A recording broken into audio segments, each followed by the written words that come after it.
បាទសួស្តីបងប្អូនទាំងអស់គ្នានេះគឺជាវីដេអូបង្ហាញអំពីការចុះឈ្មោះដើម្បីយក Perfect Guarantee នៅពេលដែលបងទិញ laptop Asus អញ្ចឹងបងប្អូនត្រូវចុះឈ្មោះដើម្បីបាន Perfect Guarantee នៅក្នុងឆ្នាំទី1គឺ Guarantee ទៅលើការធ្លាក់បាក់បែកនិងចូលទឹកគេនឹង support បងប្អូន 80% ទៅលើគ្រឿងបន្លាស់បើសិនជាបងប្អូនជួសជុលអស់ 100 អញ្ចឹងគេជួយ$80 អញ្ចឹងរយៈពេលដែលគេទុកឲ្យយើងចុះឈ្មោះគឺមានរយៈពេល90ថ្ងៃគឺត្រូវចុះឈ្មោះបានមុន90ថ្ងៃអញ្ចឹងទីមួយយើងចូលទៅ register នៅក្នុង app My Asus អញ្ចឹងដើម្បីចុះឈ្មោះបានសូមបងប្អូនមើលវីដេអូនេះទាំងអស់គ្នាបងប្អូនបើក app My Asus ទាំងអស់គ្នាអញ្ចឹងបន្ទាប់មកចូលឡើង user center បន្ទាប់មកទៀតទៅចូលឡើង register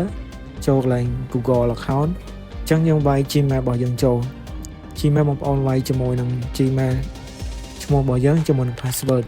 អញ្ចឹងយើងផ្ទៀងផ្ទាត់វាបានត្រឹមត្រូវចុងបន្តមកទៀតបងប្អូនចុច continue អញ្ចឹងកន្លែងនេះបងប្អូនបើកមកក្រោយវិញចុចចូល app My Asus អញ្ចឹងតិចទៀតវានឹង load ឲ្យយើងបំពេញព័ត៌មានទៀតអញ្ចឹងយើងអាចបំពេញព័ត៌មាននៅថ្ងៃដែលយើងទិញ laptop អញ្ចឹងយើងទិញថ្ងៃទីប៉ុន្មានយើងត្រូវបញ្ចូលថ្ងៃហ្នឹងហើយខ្ញុំដាក់តាំងថ្ងៃ9/04/2025 អញ្ចឹងកន្លែងនេះយើង take ទាំងអស់មក scroll មកក្រោមទៀតបន្ទាប់មកយើងចុចពាក្យ sign up អញ្ចឹងបន្ទាប់មកទៀតយើងចូលទៅ copy serial laptop របស់យើង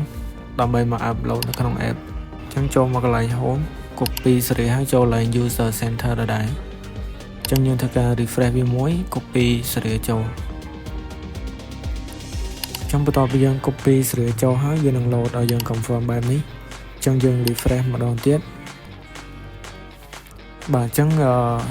product របស់យើងបាន register រួចរាល់អញ្ចឹងអរគុណបងប្អូនទាំងអស់គ្នាដែលបានទស្សនាវីដេអូមួយនេះអញ្ចឹងចាំជួបគ្នានៅវីដេអូបន្តទៀតមួយទៀតបើសិនជាបងប្អូនទិញ laptop Asus ត្រូវសួររកតាម Asus Perfect Guarantee មួយនេះ